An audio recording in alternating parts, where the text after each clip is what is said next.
When you look at this offseason for the San Francisco 49ers, it really feels like one of those turning point moments for the franchise. This isn't just about filling a few roster spots or bringing back familiar faces. This is about deciding what kind of team the Niners want to be moving forward, who they're willing to invest in, and where they're prepared to make tough business decisions. Free agency always matters, but this cycle feels different because so many contributors are up for new contracts and several key positions are sitting right at a crossroads. Before we dive into individual players, it's important to understand the basic structure of what the 49ers are dealing with. You've got exclusive rights free agents, restricted free agents, and unrestricted free agents. Each group comes with a very different level of control for the team. Some guys are essentially automatic returns if the front office wants them back. Others can test the market, but the 49ers still have leverage. And then there's the big group, the unrestricted free agents, where players can walk freely and sign wherever the money and opportunity take them. That's where things get complicated, and that's where championships can quietly be won or lost. This offseason forces San Francisco to balance loyalty with logic. You've got veterans who helped build this culture. You've got role players who stepped up in key moments. You've got specialists who quietly stabilized shaky areas of the roster. And at the same time, you've got financial realities, an aging core in certain spots, and the constant need to get faster, younger, and cheaper without sacrificing competitiveness. Every decision connects to the bigger picture of trying to get back to the Super Bowl and finish the job. As we walk through every free agent, I want you thinking like a general manager for a minute. Ask yourself where you'd spend, where you'd save, and who you'd be willing to let go. And while you're doing that, let me know in the comments right now which position worries you most heading into this offseason. Is it offensive line, wide receiver, defensive line, or something else entirely? I'm curious where your head is at. Quick yes or no while you're here too. Do you trust this front office to get free agency right this year? Drop a simple yes or no below. And if you've been enjoying these deep dives into everything Niners related, take a second to subscribe and turn on notifications. We're pushing toward 1,000 subscribers, and every single one of you helps make that happen. Don't forget to like the video as well. It really does help the channel grow and lets me keep bringing you daily for Niners coverage. Now that we've set the stage, let's start with the simplest part of this entire process, the players the 49ers already control, and the early free agency decisions that feel almost automatic as San Francisco begins shaping the roster for next season. Now we move into the part of free agency that's honestly the least dramatic, but still really important if you care about roster stability. These are the players the 49ers largely control, the exclusive rights free agents and the restricted free agents. This is where San Francisco can quietly take care of depth, development, and continuity before they even think about the splashy moves. Let's start with the easiest one on the board. Austin Pleasant is the lone exclusive rights free agent. That designation basically means this: if the 49ers offer him the standard contract, he doesn't get to negotiate with other teams. He either signs it or he doesn't play. And at roughly a $1 million salary, this is about as close to a no-brainer as it gets. Pleasant stepped in late in the season when Trent Williams was dealing with that hamstring injury, and while nobody is pretending he's Trent, he gave the team usable snaps at one of the most important positions in football. For a team that constantly preaches offensive line depth, this is exactly the type of move you make early. You bring Pleasant back, you keep him in the building, and you move on. It's cheap insurance at tackle, and those kinds of signings don't make headlines, but they matter when injuries start piling up in November. Then you've got the restricted free agents, and this group gives the 49ers a little more leverage, but not total control. Chase Lucas, Sam Okawanu, and Jake Tonjes fall into this category. The way it works is simple. San Francisco contender. These guys on preset contracts, if the player signs the tender, great, they're back. If another team comes along with an offer, the 49ers get the right of first refusal, meaning they can match it and keep the player, or decline and let him walk. In other words, if the 49ers truly want these guys, they can usually make it happen. Jake Tonjes is probably the most recognizable name here. He stepped in early in the season when George Kittle was out and gave the offense exactly what it needed. Reliable snaps, solid blocking, and no drama. He's not a star, but he's a functional tight end who knows the system, and that has real value. Chase Lucas and Sam Okawanu are more depth pieces, but again, this is how you build a roster. You keep players who understand your scheme, contribute on special teams, and can step in when called upon. This is also where the front office starts setting the tone for the rest of free agency. Do you prioritize continuity, or do you let some of these guys walk to chase upside elsewhere? My guess is San Francisco keeps most, if not all, of this group unless someone gets an unexpected offer they don't feel comfortable matching. So here's a quick one for you. If you had to choose, would you rather keep reliable depth players who already know the system, or roll the dice on new faces with more upside? Let me know in the comments, and if you're finding value in this breakdown, make sure you're subscribed. We're closing in on 1,000 subscribers and sticking. Around means you won't miss any of the off-season moves, draft talk, or rumors as they start flying. Because now we're about to get into the real meat of this off-season, the unrestricted free agents. The veterans, the specialists, the tough calls.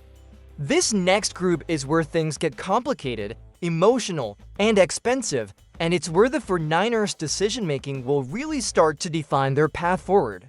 This is where free agency really starts to feel heavy, because now we're talking about unrestricted free agents. These are the players who can walk out the door tomorrow if the price isn't right, and this is also where the 49ers are going to face their hardest decisions.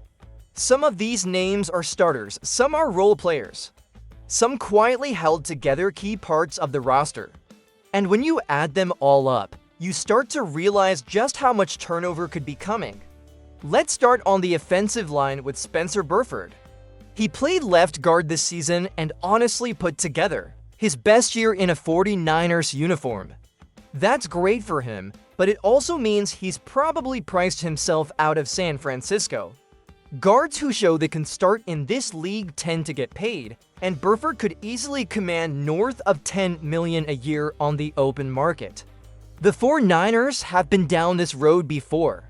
Aaron Banks was solid, not spectacular, and Green Bay still handed him big money. San Francisco wasn't willing to match it then, and it's hard to see them doing it now with Burford. This feels like one of those classic situations where you thank a guy for his service and let someone else pay the premium. On defense, Jason Pinnock is likely moving on as well. He lost his starting role, slid into more of a big nickel look, and the reality is the 49ers need upgrades at safety. Kevin Givens is another interesting one. He's been on short-term deals for years, but his snap count dropped as younger defensive tackles like Alfred Collins and C.J. West started seeing more action. Givens could return on another modest contract, but it wouldn't be shocking at all if this is where the team finally turns the page. Luke Gifford is a name I'd keep an eye on. He might not be your long-term answer at linebacker, but his impact on special teams was real, especially with Brant Boyer taking over. That unit took a noticeable step forward, and Gifford was part of that. If you're building a complete roster, guys like him matter. Kendrick Bourne feels more like a one-year nostalgia tour. It was great to see him back, and he absolutely had moments, especially that big game against the Rams. He gave the 49ers exactly what they needed when injuries piled up, and you have to respect that. But the receiving room still needs more speed and more upside, and Bourne probably isn't part of the long-term solution. Sky Moore is one of the more intriguing names. As a returner, he did his job. He held onto the football, avoided disasters, and even gave the offense a few gadget looks. If his Market is soft. I think San Francisco would love to bring him back. Reliable return men don't grow on trees, and that alone gives him value. Then you get to the specialists, and this is where the conversation gets really interesting. John Weeks is 40 years old, but he can still long snap at a high level, and that matters more than people realize. The 49ers want him back. Eddie Pinheiro is the big one. He missed just one field goal all season, and that was a 64-yarder that clanged off the crossbar. Outside of that, he was basically automatic. Yes, the extra points were shaky at times, but compared to what this team went through earlier, Pinheiro was a massive stabilizer. Special teams went from a liability to a strength, and Pinheiro was a huge reason why. So here's the real question. Would you pay $5 or $6 million a year to lock in your kicker? Seriously, think about it. After everything this franchise has been through in close games, do you invest in stability or do you roll the dice again? Drop a yes or no in the comments, because I want to see where you land on that. Cleveland Farrell is probably a late off-season or mid-season type of return if he's still available. Curtis Robinson brings special teams value. Trent Taylor feels like he's nearing the end of the road.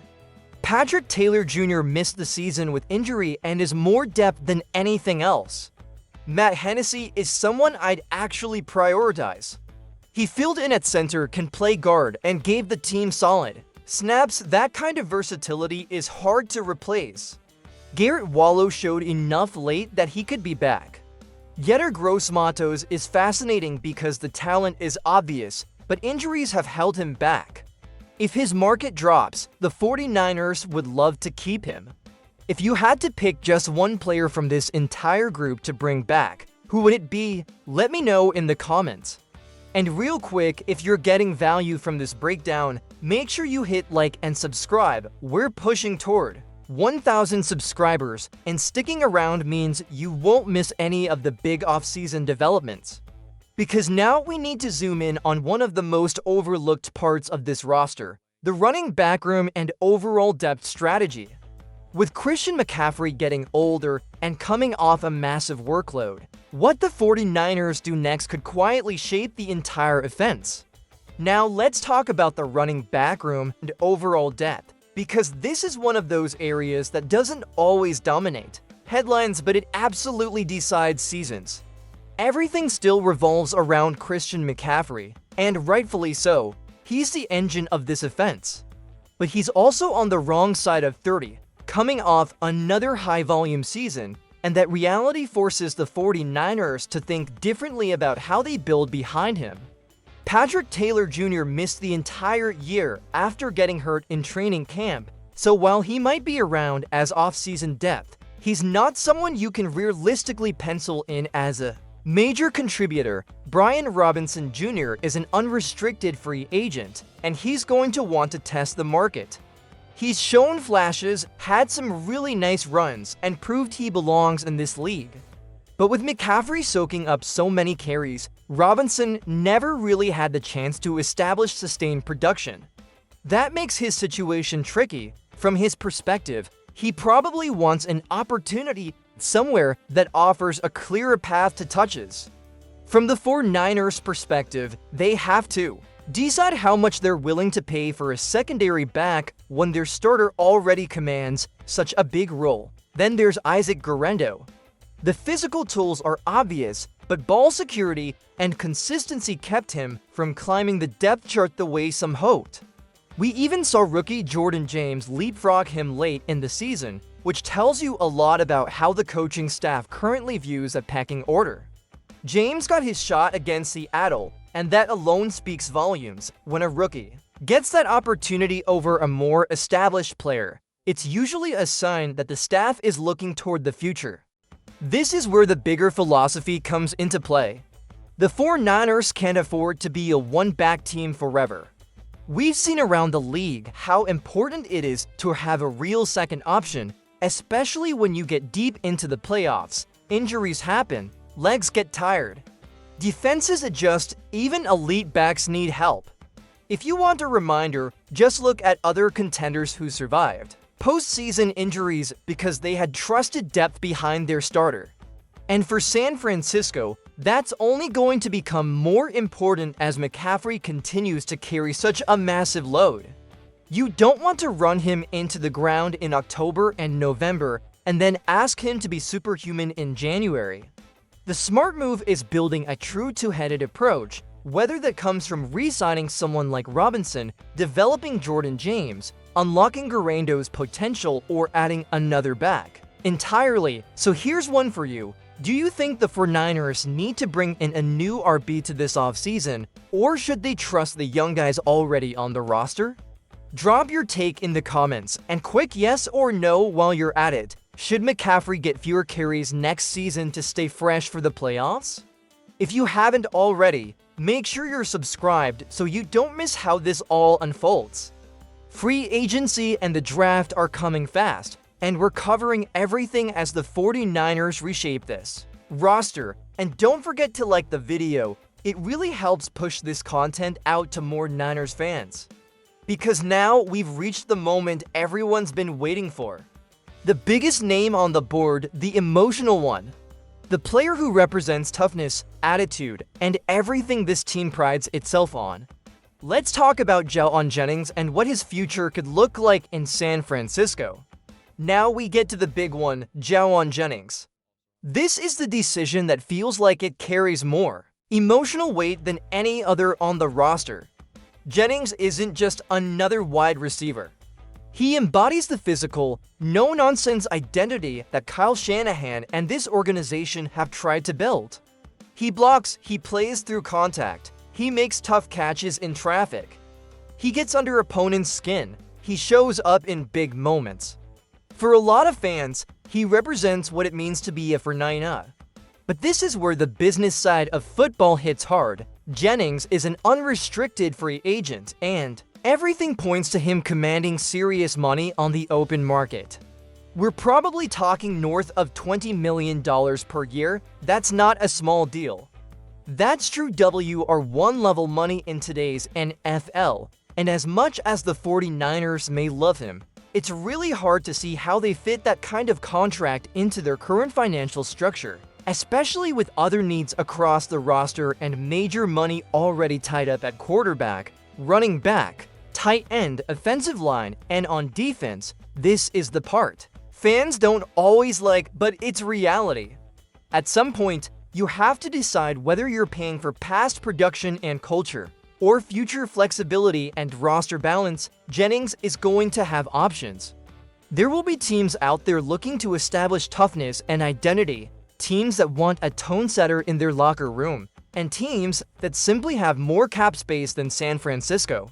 If one of those organizations comes in with a massive offer, Jennings will have a choice to make. Does he follow the money, or does he take less to stay with the team that drafted him and helped shape his career? That's not an easy decision for any player. And you could see how emotional he was at locker cleanout. He knows this might be the end of his time in red and gold. The memories are real, the relationships are real. But so is the business. From the 49ers' perspective, bringing Jennings back feels like an uphill climb. They'd love to keep him, no question, but unless his market comes in lower than expected, or he's willing to take a meaningful discount, this might be one of those painful goodbyes that every successful team eventually has to endure. And zooming out, this is really what this entire offseason is about.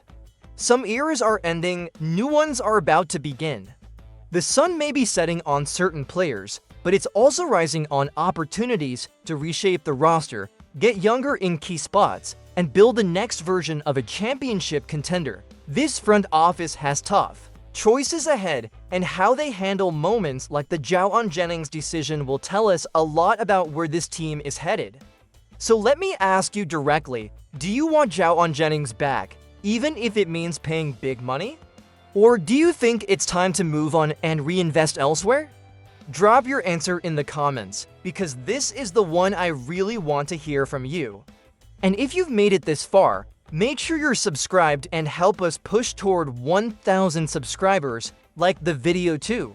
Support the channel and stick around because we'll be covering every move, every rumor, and every signing as the 49ers navigate this offseason. Now, before we wrap up, tell me what you'd like next.